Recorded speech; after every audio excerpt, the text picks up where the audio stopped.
Welcome to नया दो lifestyle. मेरा नाम है वकास अभी ब्राना।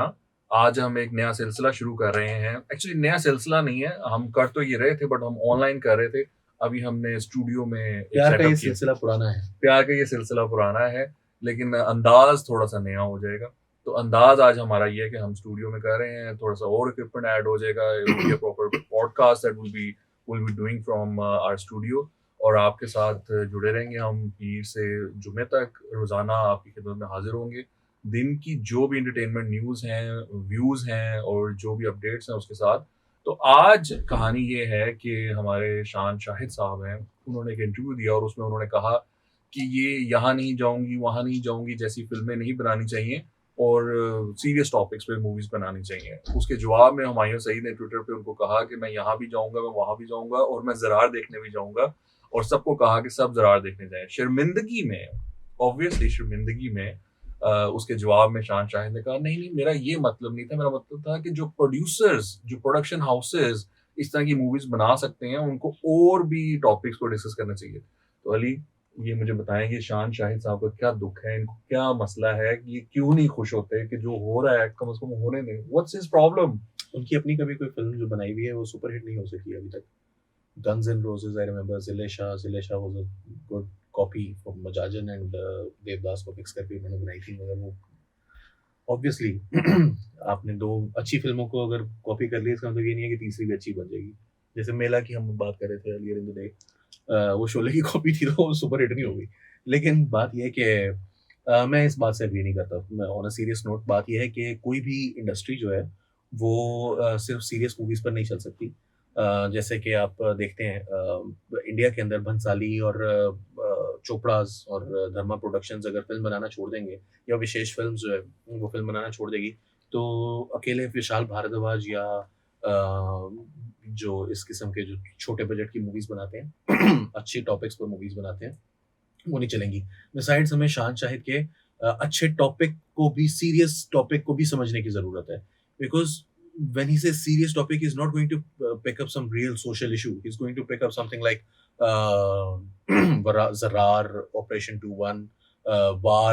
तो वो Guns N' Roses, as I mentioned earlier, तो उनके भी कोई सीरियस टॉपिक के बारे में भी ना मुझे इतना ज्यादा मैं कॉन्फिडेंट नहीं हूँ कि what he means by serious topic। और ये सिर्फ इंडिया पाकिस्तान में नहीं है कि जी ये हमारे जो वो है ना क्या कहते हैं इनको बंदे, स्टार्स जो हैं? नहीं, स्पेक्टेटर्स। सिर्फ audience जो उनका, है। हमें अपनी ऑडियंस को एजुकेट करने की जरूरत नहीं है, ऐसा नहीं है।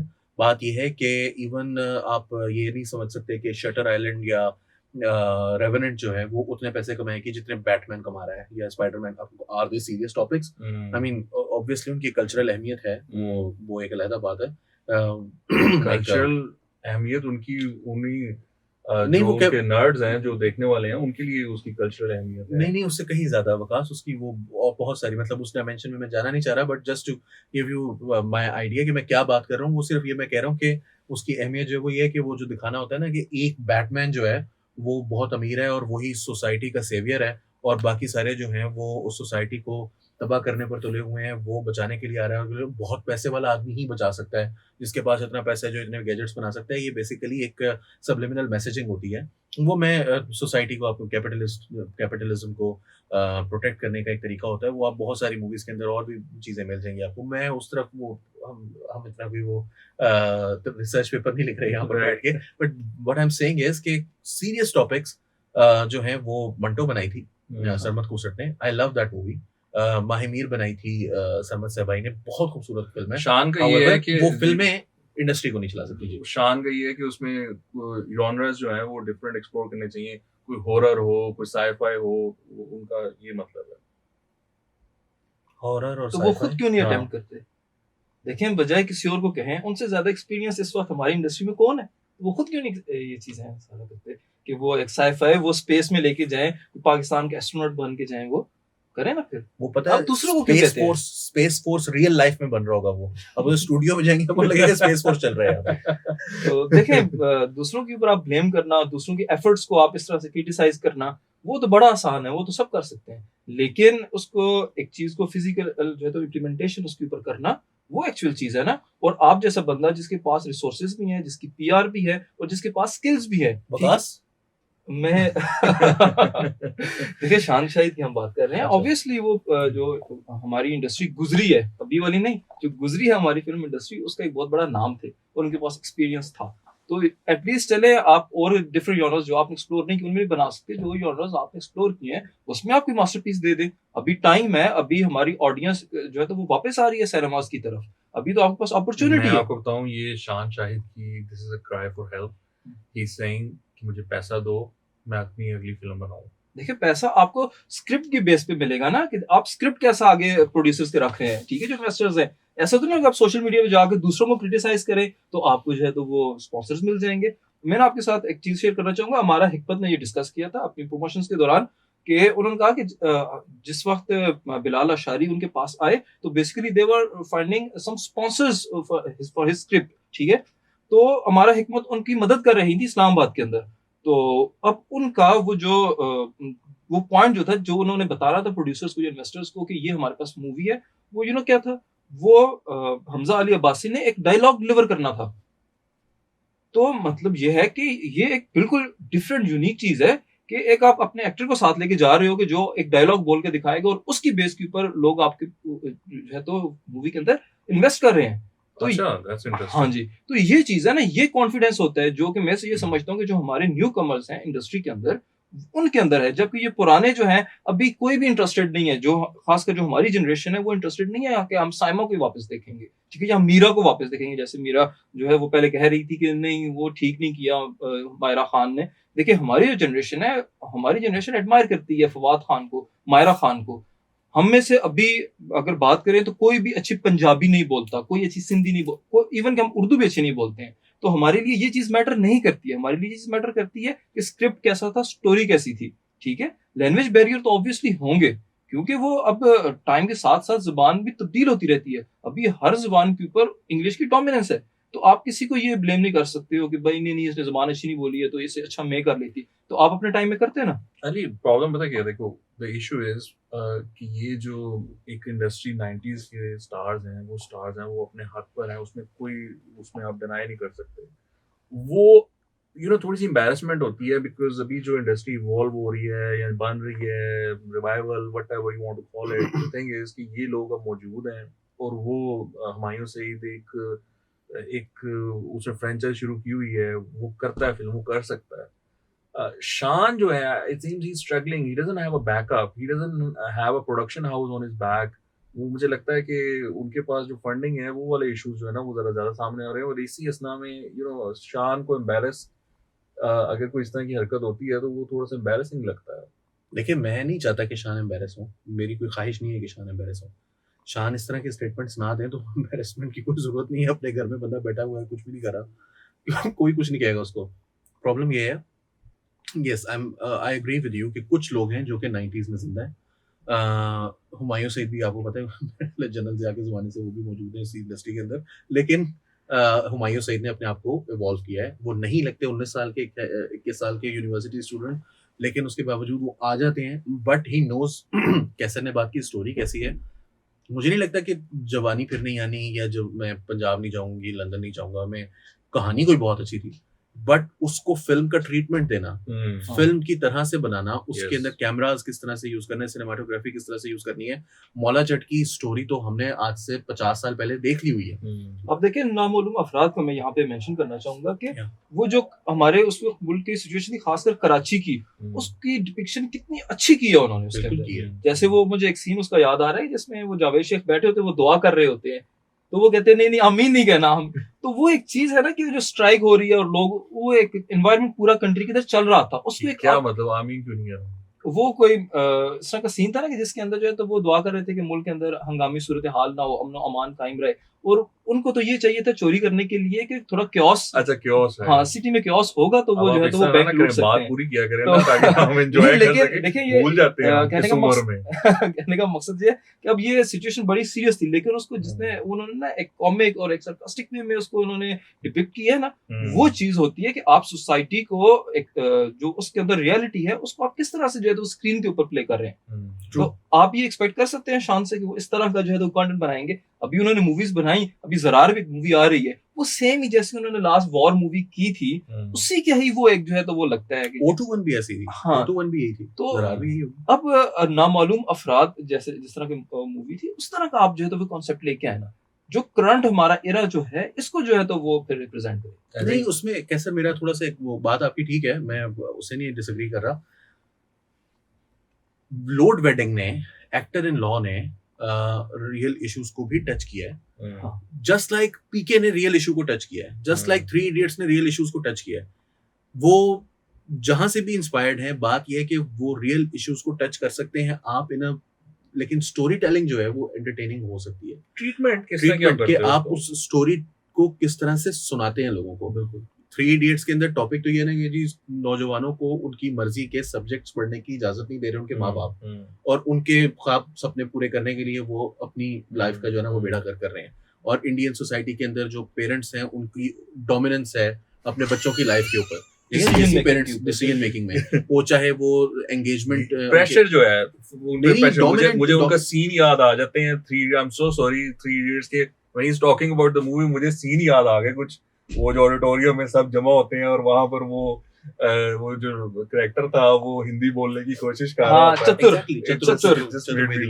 वो कैरेक्टर। लेकिन आप देखें ना, जैसे इसने भी ये बात की कि कराची के सिचुएशन, वो उसमें मुझे याद है नामालूम अफराद 2 का एक सीन था जिसके अंदर वो कहता है कि वो गटर में जाते हैं उनके हीरे ढूंढने के लिए क्योंकि वो फ्लश हो जाते हैं, तो वो कहता है, वो देख बिच्छू को कहता है यार कितना प्यारा लग रहा है यार, इनके तो बिच्छू भी प्यारे तो फिर वो एक सीन था और ओपनिंग नामालूम अफराद 2 की कि उनको भत्ते की पर्ची आई हुई होती है, तो भत्ते की पर्ची जो है वो उसको आता है, वो कहता है अभी फोन आएगा, और जैसे ही वो फोन उठाता है तो वो कहता है हेलो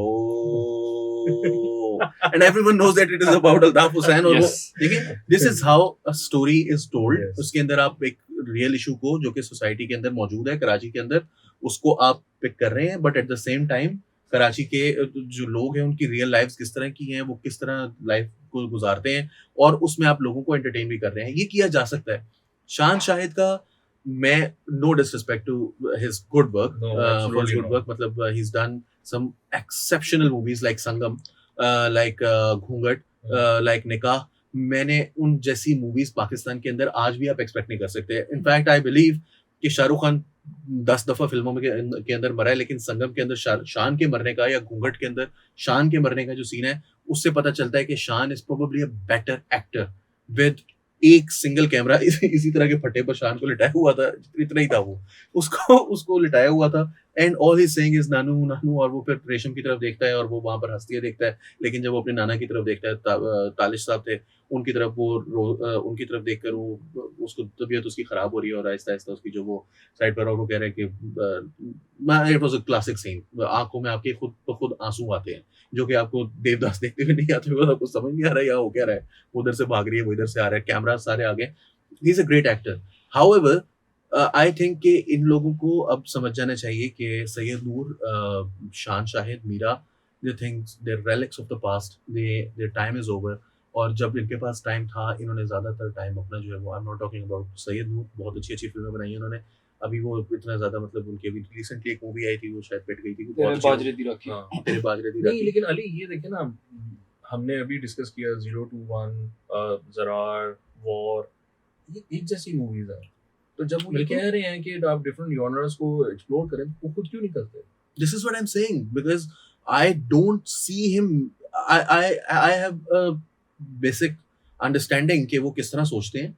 वो बिल्कुल एक पाकिस्तान स्टडीज वाले बच्चे हैं, और उनके दिमाग में वही चलते रहते हैं। I remember when I was 18 19 and I used to think कि मैं अगर कभी फिल्म बनाऊंगा तो मैं फिल्म बनाऊंगा उसके अंदर जो है ना, मैंने अली आई एम सो सॉरी बट ये पाकिस्तान स्टडीज वाले बच्चे, यू नो, वो स्टैटिक मैंने लगा दिया था। I was waiting for you to explain. ये जरा प्लीज पहले ये बताएं। मैं बताता हूँ, मैं अपने आप से ही बताऊंगा मैंने क्या, जब मैं ऑडियंस को एक्सप्लेन होना चाहिए ना पाकिस्तान स्टडी का मतलब क्या है। पाकिस्तान स्टडी वाले बच्चे, coin please coin this term. Ali ने कहा है 18 19 का जब मैं था, और मैं जा रहा होता था ना, कॉलेज जा रहा होता था बस में बैठ के, और मुझे सुकून में असर आ जाए, कोई बाबा जी ना आ जाए जिनके लिए मुझे सीट खाली करनी पड़े, और मुझे वहां पर मैं बैठा हूँ, तो मैं वहां पर बैठकर जब अपने दिमाग में फिल्म बना रहा होता था, तो मैं सोचता था कि कर्नल शेर खान के ऊपर मैं फिल्म बना रहा हूँ, और वो आखिरी सीन जो था ना, वो मेरे माइंड में बना हुआ था। तो राशिद मिन्हास के ऊपर मैं अपने दिमाग में फिल्म बनाता था। शान हैजंट ग्रोन अप, ठीक है, शान अभी तक जो है वो राशिद मिन्हास पे फिल्म बनाना चाहते हैं, वो कर्नल शेर खान पर फिल्म बनाना चाहते हैं, and I mean, I still want to make a movie on colonel Sher Khan शहीद, मगर कर्नल शेर खान शहीद के ऊपर अगर जिस तरह से मैं film, I'll give it to Bilal Lashari. I'd never hand it to Shan Shahid because I know that Bilal Lashari might be able to deliver on this, and I know that Shan Shahid, given his past record as a director and producer with Guns N' Roses, with O21, I'm 100% sure where Zarrar will go. But फिर भी उनके लिए दुआएं हमारी उनके साथ हैं. लेकिन I know for a fact that Shan Shahid is not going to do justice to even that movie because he is not a good director. He must realize that he's not a good director. He's a great actor, but he's not a good director. Right. Well, good directors की बात हो रही है तो हम move करते हैं अपने अगले टॉपिक की तरफ, जो कि है एस राजामौली के बारे में. He has announced कि his father is working on a script for the next RRR sequel. So you know it's a huge news और Yes. वो बहुत बड़ी खबर है. उन्होंने बताया कि उनकी पास्ट की जो मूवीज हैं वो उनके वालिद ने ही लिखी हैं. तो उन्होंने कहा मेरे वालिद साहब जो हैं वो इस पे काम कर रहे हैं. How excited are you about the next RRR? Because I absolutely love the movie. मेरा ये उसमें था कि अगर आपने फैंटेसी बनानी है, साइ-फाई की तरफ आपने हल्का सा टच देना है, तो वो उसकी पैकेजिंग ऐसी होनी चाहिए कि वो डिलीवर हो सके. But you know so I feel कि उन्होंने उसके साथ जस्टिस किया जो ये वाला पार्ट है. What do you think? What are your expectations कैसे next movie? जब आपने ना अभी आरआर का नाम लिया ना तो मेरे माइंड में ना वो उनका सीन आ गया जिस वक्त वो एंड के अंदर अपने पूरे वो जंगली जानवरों के साथ वो एक ट्रक के अंदर जिस तरह से वो उस पार्टी के अंदर इंटर होता है और वो जिस तरह से उन्होंने ना उस चीज को पिक्चराइज किया है, दैट वाज अमेजिंग. ठीक है, वो बिल्कुल रियल लग रहा था कि जिस तरह से शेर आ रहे हैं, निकल के चीता आ रहा है और जो है तो जंगली जानवर आ रहे हैं. ठीक है, तो ये चीज ना उन्होंने प्रूव किया है. ये चीज हम हॉलीवुड में देखते थे. जैसे अगर हम पीकी ब्लाइंडर्स की बात करें टीवी शो की, तो उसके अंदर जिस तरह से उन्होंने ना उसको अपना एक नॉवल को और एक रियलिटी को मिक्स करके एक चीज बनाते हैं ना, तो हमें ऐसे लगता था कि यार ये हकीकत में ऐसे हुआ है. जैसे चर्चिल, वो बात बार बार चर्चिल बीच में आ रहा है, इवन कि किंग आ रहा है बीच में, तो वो हमें ऐसे लगता है जैसे रियल में हुआ था. और हम फौरन जाकर गूगल पे चेक करते हैं कि ऐसा हुआ था. तो सेम इसी तरह से ही बिलीवेबल होना चाहिए, believable they delivered on that. क्योंकि उन्होंने वो बनाया था बेसिकली वो बिफोर इंडिपेंडेंस वाला वो सारा एरा था ना, Yeah. जिसके अंदर जो है तो ब्रिटिश एम्पायर थी सारी, वो जिस तरह से वो कर रहे थे. और जो उन्होंने उसमें शुरू का जो स्पेशली सीन था जिसके अंदर वो आते हैं गांव के अंदर और शिकार कर रहे होते हैं, और वो एक हिरन का गालिबन था या बारहसिंगा था जिसका वो शिकार करते हैं. तो वो उन्होंने दिखाया कि किस तरह से आज जो है तो वो वेस्टर्न वर्ल्ड तो दिखा रही होती है सारा कुछ कि जी एनिमल राइट्स, फ्लावर राइट्स. इन्हीं लोगों ने आकर यहाँ पे हमारे जो है तो जो एलीट क्लास थी उसको ये कॉन्सेप्ट दिया कि आप शिकार करें, आप ये करें, आप वो करें. तो वो चीज में मुझे ये लगता है कि इवन कि बॉलीवुड में भी उस लेवल की मूवी नहीं बनी है. तो ऑब्वियसली अगर अच्छी मूवी बनी है तो उसका लाजमी सीक्वल बनना चाहिए, क्योंकि इंडिया के अंदर तो ये कॉन्सेप्ट है बेसिकली कि मूवी थोड़ी सी हिट हुई उसके 3-4 सीक्वल लाजमी आएंगे. तो लेकिन अगर इस लेवल की मूवी है तो उसको तो डेफिनेटली आना चाहिए सीक्वल. और वो प्रूव भी कर चुके हैं अपना बाहुबली बिल्कुल कर के मामले में कि वो he can you know make fabulous movies and he बिल्कुल. डिलीवर्स ऑन बाहुबली का दैट. पहला पार्ट जो है वो दूसरा पार्ट जो है उससे ज्यादा पहले पार्ट से अच्छा गया है. तो इसका भी मुझे ये लगता है, अब डिपेंड करता है ना बेसिकली कि वो अभी नेक्स्ट उसकी स्टोरी के साथ बिल्ड अप करते हैं. अगर स्टोरी अच्छी वो बिल्ड अप करते हैं, स्क्रिप्ट अच्छा होता है, तो डेफिनेटली वो भी हिट हो. It's a huge announcement. अच्छा ये मुझे बताएं कि ये टिकटॉक की दुनिया में क्या चल रहा है. आई एम हियरिंग कि जन्नत मिर्जा जो हैं who is a TikTok star, उनके बारे में कोई न्यूज़ आई हुई है. I was just going through Instagram और वहां पर वो कुछ एक्सप्लेनेशंस दे रही थी. What's going on over there? बिल्कुल. जन्नत मिर्जा तो आपको पता है एक सोशल मीडिया सेंसेशन है, नॉट जस्ट इन पाकिस्तान में, पूरी दुनिया में जहाँ पर इंडियन और पाकिस्तानी रहते हैं सब लोग जानते हैं जन्नत मिर्जा को. ठीक है, already it goes to social media, खासकर टिकटॉक. तो एक उनके फियांसी हैं उमर बट. ठीक है, दोनों जो है तो वो सोशल मीडिया के सेंसेशन है. तो बेसिकली हुआ इस तरह से था कि कुछ दिन पहले जन्नत मिर्जा ने एक स्टोरी शेयर की विद ब्लैक बैकग्राउंड, जिसके अंदर उन्होंने लिखा था कि आई am not in relationship any more. ठीक है, आई एम सिंगल. लेकिन एंड पे उन्होंने लिखा डोंट आस्क मी व्हाई. ठीक है, तो अब डोंट आस्क मी व्हाई से थोड़ा सा ऐसे लगता था कि लाइक ये कोई प्रैंक है या कोई इस तरह का सार्कास्टिक पोस्ट है ये. तो लेकिन आवाम जो है तो वो आपको पता है फौरन से यकीन भी कर लेती है. तो सारे बड़े शौक थे कि क्यों इस तरह से हो गया है. उनके जितने भी फैंस थे वो बड़े जो है तो वो मायूस भी हुए, क्योंकि वो हर वक्त यूट्यूब के ऊपर और व्लॉगिंग कर रहे होते थे, टिकटॉक्स बन रहे होते थे, क्योंकि उनसे मोहब्बत करते हैं जन्नत मिर्जा से, उमर बट से. दोनों से करते हैं। दोनों से मोहब्बत करते हैं separately. I just wanted to learn कि जी अगर आप किसी से मोहब्बत करते हैं और उसकी शादी टूट जाए तो आपको मायूसी क्यों होगी? ये नेगेटिव अप्रोच है। Negative हमारे approach कैसे है भाई? देखिए एक होती है मोहब्बत इन द सेंस ऑफ वो एडमायर करते हैं उनको, ठीक है, उनको अच्छा, फॉलो वो करते वाली हैं। मोहब्बत हाँ जी, वो वाला फॉलो। जिਵੇਂ मुर्शिदा नु करी दी। हाँ बिल्कुल, ये वैसे they ठीक है, they social love media। them as a couple. हाँ जी बिल्कुल। तो बेसिकली एज अ कपल ये जो था ना, ये इन्वर्टेड कॉमर्स में था। अच्छा, लेकिन फिर इस तरह से हुआ कि फिर जल्दी उमर बट को आके सारी जो है तो वो क्लैरिफिकेशन देनी पड़ी, और उन्होंने कहा कि अरे भाई चिल करो सब, ठीक है। उन्होंने कहा कि ये सिर्फ क्लीन शेव की वजह से था। बेसिकली हुआ इस तरह से था, उन्होंने बताया कि क्रिकेट मैच जैसे पाकिस्तान हारा इंग्लैंड से, तो लास्ट में उन्होंने किसी से जब बेट लगाई होगी तो अगर हार गया तो मैं शेव करवा लूंगा, तो उनको करवानी पड़ी। तो जब उन्होंने शेव करवाई तो फिर ऑब्वियसली बहुत सी हमारी खवातीन हैं, खासकर सब कंटेंट की, जिनको जो है तो दाढ़ी वाले से लगते हैं, इसलिए हम दोनों की दाढ़ी आपको पता नहीं क्यों उतार दी। ये आप दाढ़ी वाले ना, ये बात ना कि दाढ़ी वाले पाक स्टडीज वाले। नहीं नहीं, ये हमारी पाक स्टडी वाली दाढ़ी नहीं है ना। अच्छा ओके, हाँ हाँ, दाढ़ी में भी फर्क है। दाढ़ी दाढ़ी बिल्कुल। ओके, तो हमारी वेस्टर्न एडमायर दाढ़ी है, उनकी जो है तो वो ईस्टर्न दाढ़ी है। ओके। तो ये मसला तो जरा इस पे मेरी बना। वेस्ट हाँ जी, तो अब जब उन्होंने दाढ़ी उतार ली तो उन्होंने कहा अब जब तक इसकी दाढ़ी नहीं आती है तब तक मैंने डिसऑन किया हुआ है। मेरी इमरान खान वाली दाढ़ी मेरे पेट में है। आपकी जो है तो बस इमेजिनेशन में दाढ़ी है। रियासत मदीना मैंने बनानी है, दाढ़ी नहीं रखी। तो वो मुझे ना उनको handsome बनने का। मुझे ना एक बात याद आ गई कि एक इजिप्शियन एक स्कॉलर थे, रिलीजियस स्कॉलर, ज्यादा रिलीजियस बात नहीं है, लेकिन बस ऐसे मैं बता रहा हूँ कि वो ना बिल्कुल क्लीन शेव थे। तो उनको लोगों ने बहुत क्रिटिसाइज किया कि आप कैसे स्कॉलर हो, आपकी तो दाढ़ी नहीं है। उन्होंने कहा कहाँ लिखे है भाई कि मजहब पढ़ने के लिए दाढ़ी होना जरूरी है। नहीं, अगली जो इंटरेस्टिंग न्यूज़ है ना वो ये है कि अरूज आफ्ताब, पाकिस्तानी सिंगर, उन्होंने उनकी एक और नॉमिनेशन हुई है ग्रैमीज के लिए, और इस दफा जो गाना है वो है उधेड़ो ना, जो उन्होंने किया है अनुष्का शंकर के साथ। सो इट्स वेरी एक्साइटिंग कि पाकिस्तानी आर्टिस्ट हैं, उनकी दूसरी नॉमिनेशन होगी। पहले वो ग्रैमीज जीत चुकी हैं। ये लास्ट ईयर ही हुआ था कि 2021 का जो ग्रैमी अवार्ड था उसके अंदर वो नॉमिनेट हुई थी और जीती थी। तो ये बहुत अच्छा जो है तो ऑल्दो कि वो अमेरिकन बेस्ड पाकिस्तानी है, ठीक है, लेकिन ऑब्वियसली फिर भी ये पाकिस्तान के लिए एक जो है तो बहुत बड़ा एजाज है कि पाकिस्तानी वहाँ पे जाते हैं, जाके एक पॉजिटिव इमेज अपना बिल्ड करते हैं। तो हम सब उनको जो है तो वो बेस्ट ऑफ लक कहते हैं। या एब्सोल्युटली अरूज। अच्छा, मैंने उधेड़ो ना मैंने नहीं सुना, but I just wanted to know कि whether it was better than Mahram or not, because Mahram was exception। Mahram का तो मैं कुछ नहीं कह सकता क्योंकि ऑनेस्टली स्पीकिंग मैंने उसको सुना ही नहीं है। महरम नहीं सुना? नहीं, मैं महरम नहीं सुना, और कैंसिल आई है। नहीं मैं अभी सुन लूंगा। You're cancelled। ओके चलो ऐसा करते हैं ना, तुम महरम सुन लो, मैं आरआरआर देख लेता हूँ। नहीं देखिए, लेकिन ये भी अच्छी डील है। हाँ। लेकिन और आई होप कि हम दोनों जो तो डिसअपॉइंट नहीं होंगे। आई अश्योर यू कि तुम अगर बहुत खुश भी होगे ना और महरम सुनोगे तो तुम ग्रिम मूड में चले जाओगे। That is the kind of effect that song can have. दुखी कर देता है। It's a classic.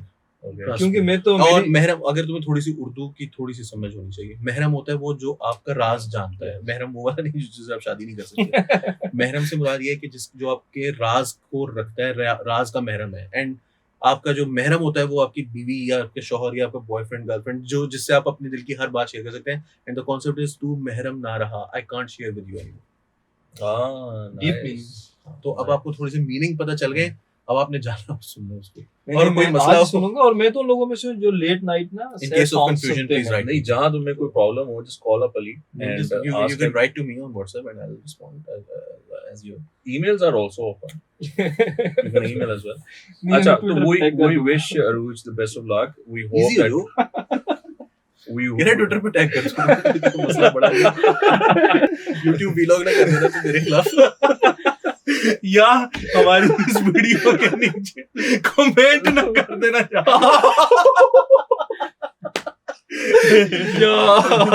नहीं, अगर तुम्हें पसंद है तो ये जरूर लिखना, तो फिर जाके जरूर लिखना कि कमेंट करके बताना। आई लव द सॉन्ग, ये लिखना फिर। हाँ, कमेंट करके बताना। अगर नेगेटिविटी कोई फैलानी है तो कमेंट कर। तो वो दूसरों को फैलाने दो, नेगेटिविटी दूसरों को फैलाने दो। उसके लिए अब हमने इतना बड़ा चैनल बनाया है। हाँ, खुद नहीं करनी, खुद नहीं करनी। You're part of us, don't forget that. बहुत बहुत शुक्रिया ना, सॉरी आपका।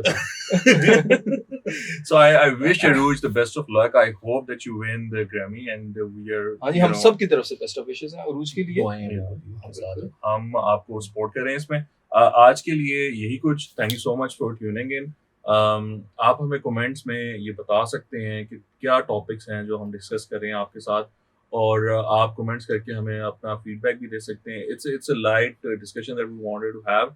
थोड़ा सा कहीं पर थोड़ा सा ग्रिम भी हो गया होगा अरूज के जिक्र के साथ और गाने के साथ, महरम के साथ, but I hope you like the episode और आपसे दोबारा मुलाकात होगी कल। आपके देखने का बहुत शुक्रिया। और हमारी दूसरी वीडियोस भी देखें आप, ये नहीं कि सारे जो है वो जाके लाइक शेयर सब्सक्राइब महरम लाइक शेयर सब्सक्राइब करें, सारी वीडियोस देखें। ये नहीं है कि अब आप महरम और आरआरआर देखने लग जाए बैठ के, वो भी देखें। आपके देखने का बहुत शुक्रिया। खुदा हाफिज़।